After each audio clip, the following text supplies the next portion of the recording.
हरि ओम तत्सत। हरि ओम तत्सत। हरि ओम तत्सत।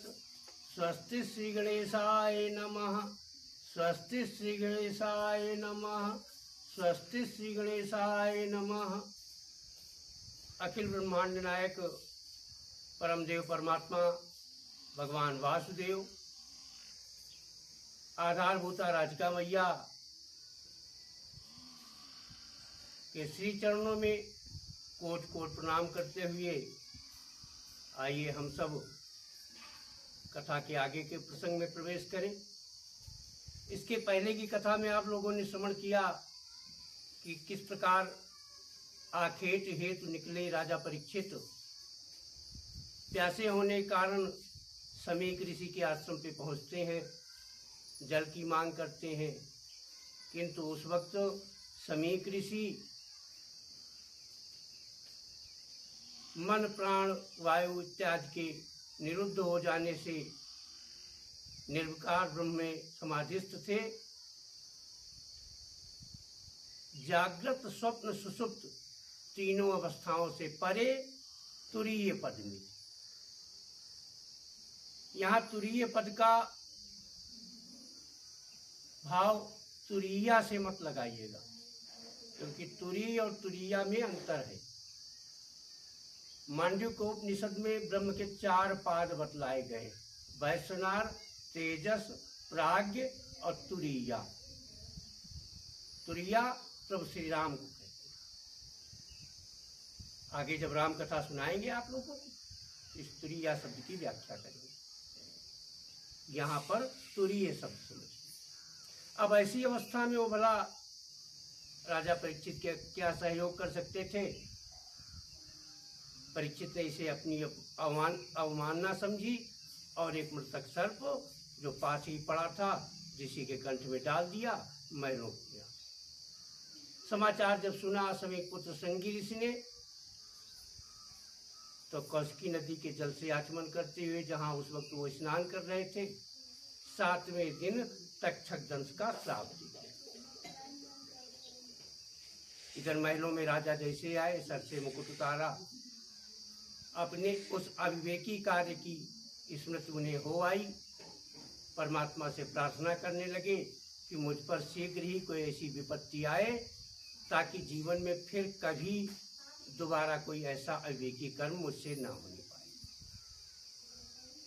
ठीक इसी समय समीक ऋषि आश्रम से आए कुछ शिष्यों ने बतलाया कि आपको समीक पुत्र संगी ऋषि ने 7वें दिन तक्षक दंश का श्राप दे दिया है। यह समाचार सुनकर के राजा परीक्षित ने पुत्र जन्मेजय को राज्य दिया और स्वयं योगिया वेश धारण करके देव नदी गंगा जी के पावन तट पर आकर बैठ गए।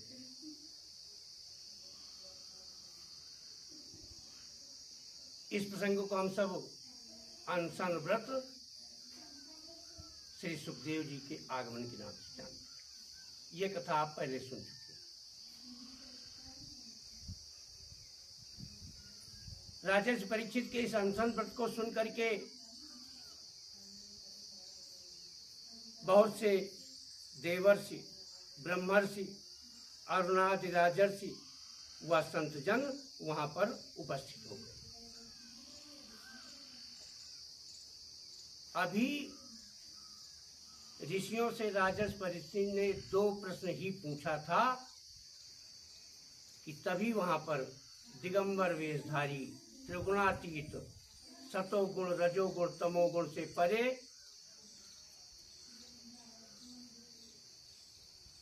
श्री व्यास नंदन श्री सुखदेव जी का आगमन होता है। एक बार फिर सुखदेव भगवान की जय।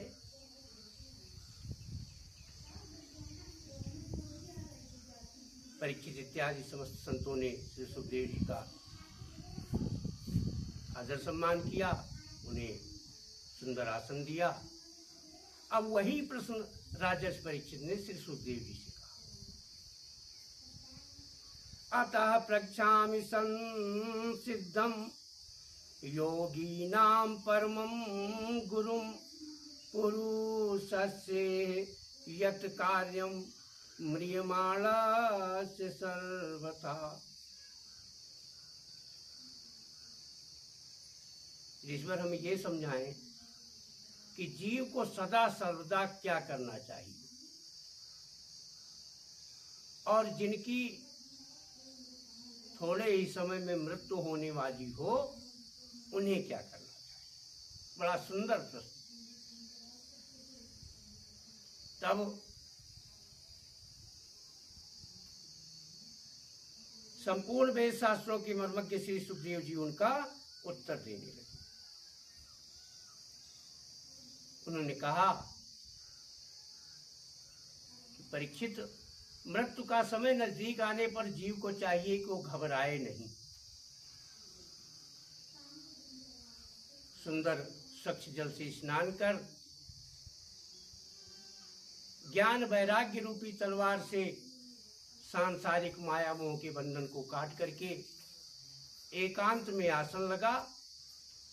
आ ऊ मा ये प्रणव है, अर्थात ओम। इस शब्द का मन ही मन, इस मंत्र का, महामंत्र का मन ही मन जप कर। राजा खटवांग ने तो 2.5 घड़ी में अपनी मुक्ति का उपाय ढूंढ लिया था। तुम्हारे पास तो अभी 7 दिन अवशेष है।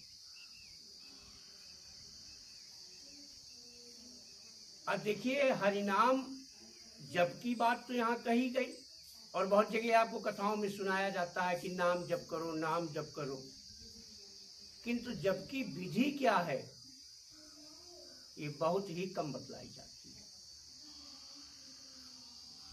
फलितार्थ कहा गया है, नाम नाम में अंतर है, अर्थात नाम जप में अंतर है। कहीं हीरा तो कहीं कंकर। हम अगर विधि जानते हैं तो कुछ पल का नाम जप ही हमें बहुत कुछ दे जाए, अन्यथा इसी नाम जप में हम बहुत सारा समय लगाते रहेंगे, फिर भी हमें सार्थक सफलता नहीं प्राप्त होगी। अतः इसकी विधि जानना, और विधि तो वैसे भी हर कार्य की जान लेनी चाहिए। अभिमन्यु विधि जानता था, 6 दरवाजे पार कर गया, और महाबली भीम विधि नहीं जानते थे तो बाहर ही गला बांधते रहे। आइए, जबकि विधि क्या है, इसे भागवत जी में ध्यान विधि प्रभु के विराट स्वरूप का वर्णन, साथ ओम नमो भगवते वासुदेव इस नाम से जाना जाता है। तो देखिए, योग दर्शन में अनेक महत्वपूर्ण शब्दों की उत्पत्ति धी से हुई है। धी शब्द ध्यान रखें, इसका अर्थ प्रज्ञा होता है। बुद्धि इसी से बनी है और ध्यान धी की ही व्युत्पत्ति है। जैन भी ध्यान शब्द से ही निकला है। धारणा भी उसी धातु से उत्पन्न है। बड़े ध्यान से सुनिएगा, बड़ा गूढ़ विषय है ये। श्रद्धा का आधार भी वही है, अर्थात ईश्वर की सार्वभौमिकता पर चिंतन करने वाली बुद्धि तार्किक प्रामाणिकता सिद्ध करने में असमर्थ होते हुए भी आंतरिक विश्वास से पूर्ण होती है। यहाँ पर बुद्धि को अच्छी तरह से समझ लेना आवश्यक होता है।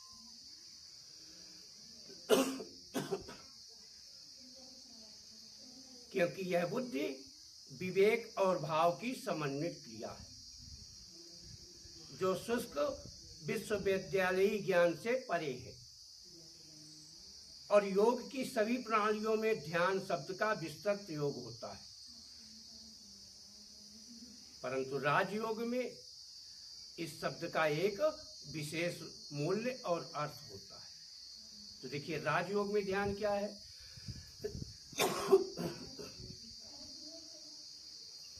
तो ध्यान राजयोग का 7वां सोपान है। प्रथम 5 हैं, यम नियम आसन प्राणायाम प्रत्याहार, ये योग के बाहरी स्वरूप। और आंतरिक 3 स्वरूप कौन हुए? ध्यान, धारणा और समाधि। धारणा, ध्यान और समाधि, ये 3 आंतरिक स्वरूप। अच्छा, धारणा के अभ्यास से व्यक्ति मन की किरणों को किसी विशेष केंद्र, वस्तु, विचार या स्वरूप पर एकाग्र करने की क्षमता प्राप्त करता है। अर्थात यह मन को नियंत्रित करने की एक विशेष योग प्रक्रिया है। मन की एकाग्रता को बनाए रखने की प्रक्रिया को ध्यान कहा जाता है। अब ध्यान को 2 विभागों में आप विभक्त करें। एक स्वरूप ध्यान अर्थात साकार ध्यान, एक अरूप ध्यान अर्थात निराकार ध्यान।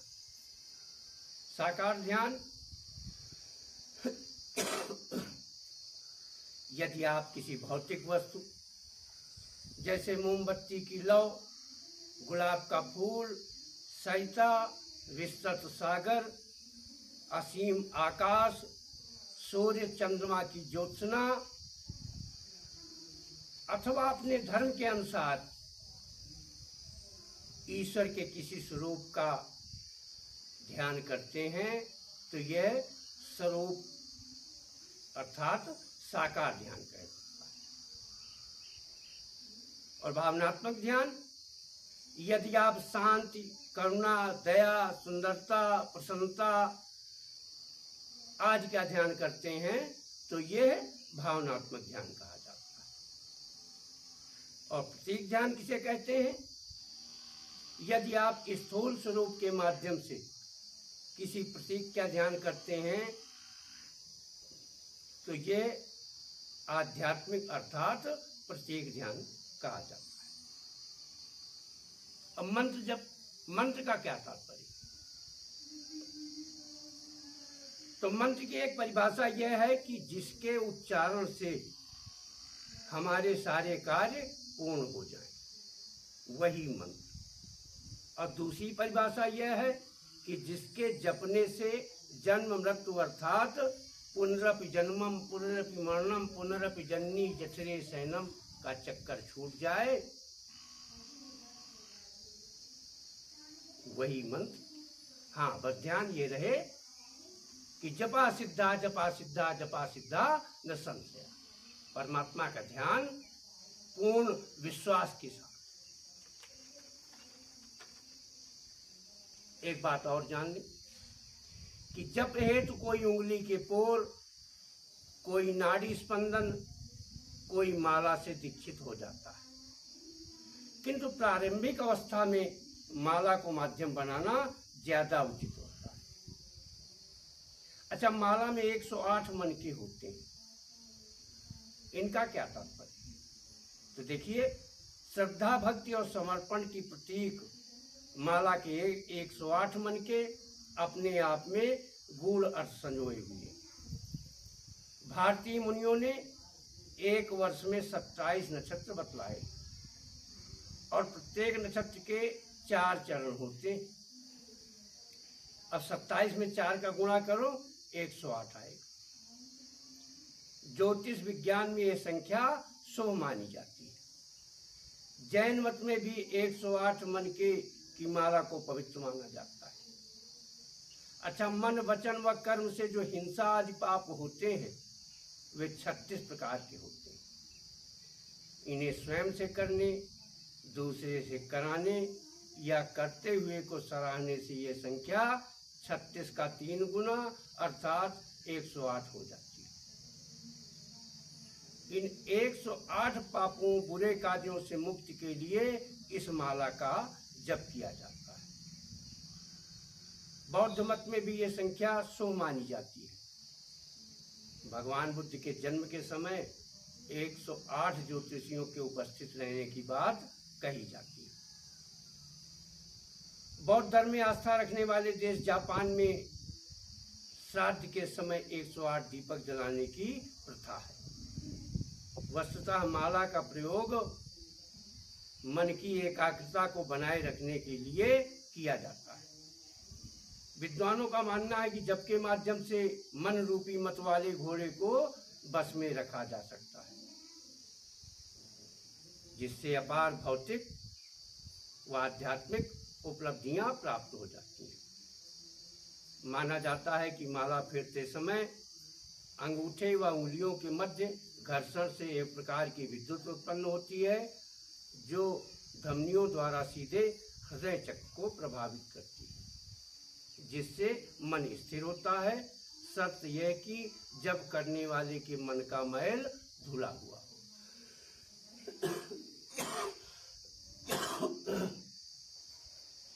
अब आइए थोड़ा जब विधि जान।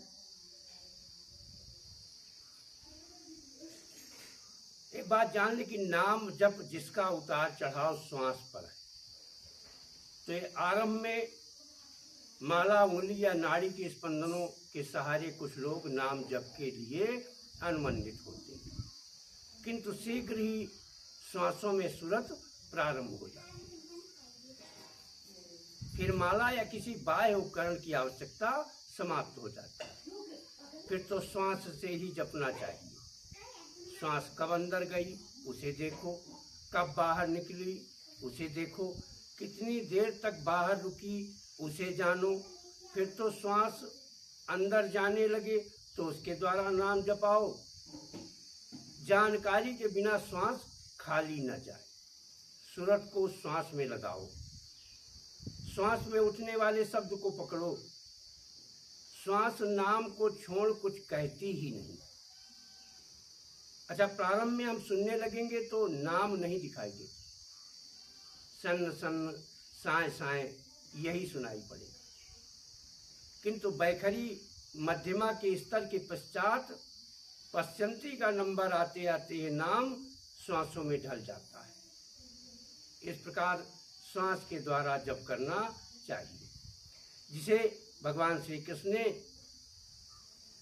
प्राणापान कहा। गौतम बुद्ध ने इसे अनापान सती कहकर संबोधित किया। ऐसा करने से प्राणों का याम अर्थात निरोध हो जाता है। अब न कोई भीतर से संकल्प उठता है, न बाह्य वायुमंडल के संकल्प भीतर ग्रहण हो पाते। इसी का नाम प्राणायाम। यही मन की पूर्ण निरोधावस्था है। और निरुद्ध मन जहां विलय हुआ तो भक्ति का, भजन का, यज्ञ का परिणाम निकल आता है। यज्ञ शिष्टामृत भुजो यान्ति ब्रह्म सनातन। यज्ञ की पूर्ति काल में यज्ञ जिसकी संरचना करता है, उस ज्ञानामृत का पान करने वाला योगी शाश्वत सनातन ब्रह्म में प्रवेश पा जाता है। प्रारंभ से लेकर परिणाम तक संक्षेप में कुल इतना ही है। भजन की विधि यह है, यज्ञ योग साधना भी यही है। परमात्मा में विलय दिला देने वाली इस क्रिया को योगेश्वर श्री कृष्ण ने ये कहकर संबोधित किया है कि संसार के संयोग वियोग से रहित परमात्मा की प्राप्ति की जो क्रिया है, उसी को वेद ने भी यज्ञ कहकर संबोधित किया है। इसी विधि पर चलने पर बल दिया। अच्छा, चेतावनी भी दी कि इस यज्ञ से रहित स्त्री पुरुष के लिए शरीर सुलभ नहीं है, तो भला उनके लिए परलोक कैसे होगा। अर्थात पुनः मानव जन्म नहीं मिलने वाला यदि आप इस क्रिया को जीवन में धारण नहीं किए। अच्छे, माला शब्द आया, फिर त्रिदंड होता है, चंदन इत्यादि ये सारी चीजें, इनका क्या भाव होता है, इनका क्या आशय।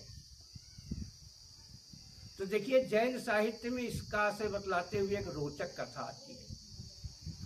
भगवान महावीर जी अपने पूर्व जन्म में सम्राट भरत के पुत्र मरीच के रूप में कठोर साधना से विचलित होने पर उन्होंने सोचा कि मैं मन, वचन और काया के विकारों से युक्त हूँ, अतः इसके प्रतीक के रूप में त्रिदंड धारण करूंगा।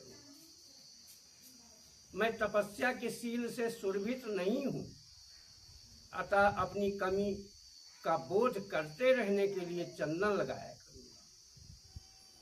मोह के प्रतीक रूप में छत्र धारण करूंगा। राग द्वेष से कलुषित हूं, अतः काषाय वस्त्र धारण करूंगा। मैं अंतः पवित्र नहीं हूं, अतः याद रखने के लिए दिन में 3 बार स्नान किया करूंगा। वास्तव में वेश प्रतिज्ञा को सतत याद दिलाने के लिए।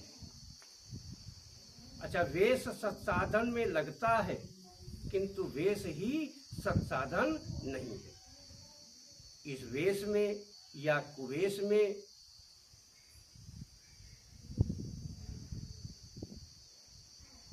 जो साधन करना चाहिए वो गुरुओं की विद्या एक ही है, जिसमें बहुत सी क्रियाएं नहीं है, बस श्वास प्रश्वास में नाम। मैंने पहले भी कहा कि सद्गुरु की कृपा के माध्यम कि आप परमात्मा तक की दूरी प्राप्त, अतः आप सद्गुरु की शरण लीजिए, वो स्वयं आपको मार्गदर्शित करके आपकी बांह पकड़ के परमात्मा तक पहुंचाते। अब हम जब ध्यान कर रहे हो तो उस वक्त हमारे मन की स्थिति क्या होनी चाहिए, केंद्र क्या होना चाहिए, ये भी जान लें। तो कहते हैं हमारी आंखों के पीछे ध्यान का स्थान है, जिसे मुसलमान फकीर नुक्ताए सुबैदा, ईशा ने घर का दरवाजा, ऋषियों मुनियों ने शिव नेत्र दिव्य चक्षु, गुरु नानक साहब ने तिल या तीसरा तिल कहा। अच्छा, हम कोई बात भूल जाते हैं तो याद करने के लिए हाथों को स्वाभाविक ही माथे पर टिकाते हैं ना, अन्यत्र नहीं। और कहाँ? यहाँ।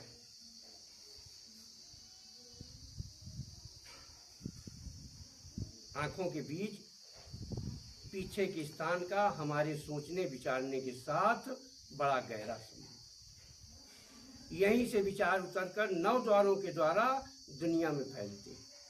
2 आँख, 2 कान, 2 नासिका छिद्र, मुंह और नीचे की 2 इंद्रियां। सुमिरन की आदत व्यक्ति को जन्मजात होती है, किंतु वो दुनियादारी का स्मरण करके अन्यत्र देखता है और उन्हीं की शक्लें अक्स बनकर उभरती हैं। अब ध्यान किसका करें? क्योंकि बिना ध्यान के तो मन टिकेगा नहीं, उसे संसार भ्रमण की आदत जो है वो तो इधर उधर भटकता रहता है। तब ध्यान किसका करें? देखिए, मनुष्य शरीर 5 तत्वों से बना है। चित जल पावक गगन समीरा, पंच तत्व यह रचित शरीरा।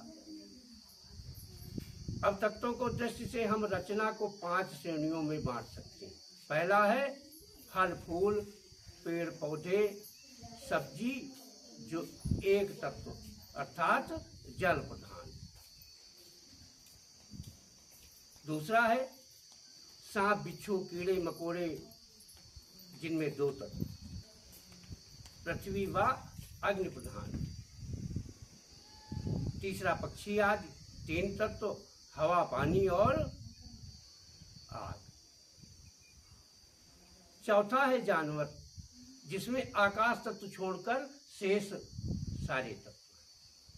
और 5वें में हम स्वयं आते हैं, मनुष्य शरीर।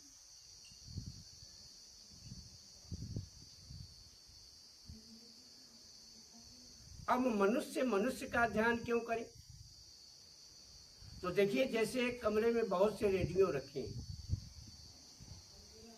किंतु बिजली, बैटरी या अन्य कोई ऊर्जा विहीन है, तो क्या हम संसार जगत की खबरें सुन सकते हैं? नहीं सुन सकते। किंतु यदि संबंध किसी ऊर्जा से हो जाए तो चाहे जहाँ की खबरें सुने। इसलिए हमें उन परम तत्वदर्शी परमात्मा भक्तों की खोज करना है जिनका संबंध उस परमात्मा से जुड़ा है। निष्कर्ष निकल आया, अर्थात त्रिपुटी में नेत्र के पीछे सद्गुरु का ध्यान करें, तब हमें वो मीठी व सुरीली धुन सुनाई देगी जो मन के 9 द्वारों से बाहर जाने से रोकेगी और उस दुनिया से हमारा संबंध टूट जाता है। कहा गया ना, जिस मरने से जग डरे मेरे मन आनंद, कबीर जी ने कहा। बाइबिल में संत पाल कहते हैं, मैं प्रतिदिन मरता हूं। अहले इस्लाम की हदीस भी कहती है, मोतु आक बलंता मोतु, अर्थात मौत से पहले मौत। मन कैसे वशीभूत होगा? तो मन के वश में करने के लिए जप तप पूजा पाठ ग्रंथ पोथी वेद शास्त्र हवन इत्यादि, यहाँ तक कि घर बार छोड़ जंगल कंदरा गुफा में चले जाते हैं, जिसे वानप्रस्थ। किंतु यह प्रयास उसी प्रकार है जैसे सांप से बचने हेतु उसे टोकरी में बंद कर, अपराधी से बचने के लिए उसे पुलिस के हवाले या जेल में डाल दिया जाए। किंतु जैसे ही वहां से वो छूटेगा तो पहले से भी दूने आवेग में वो सांसारिक भोगों की ओर दौड़।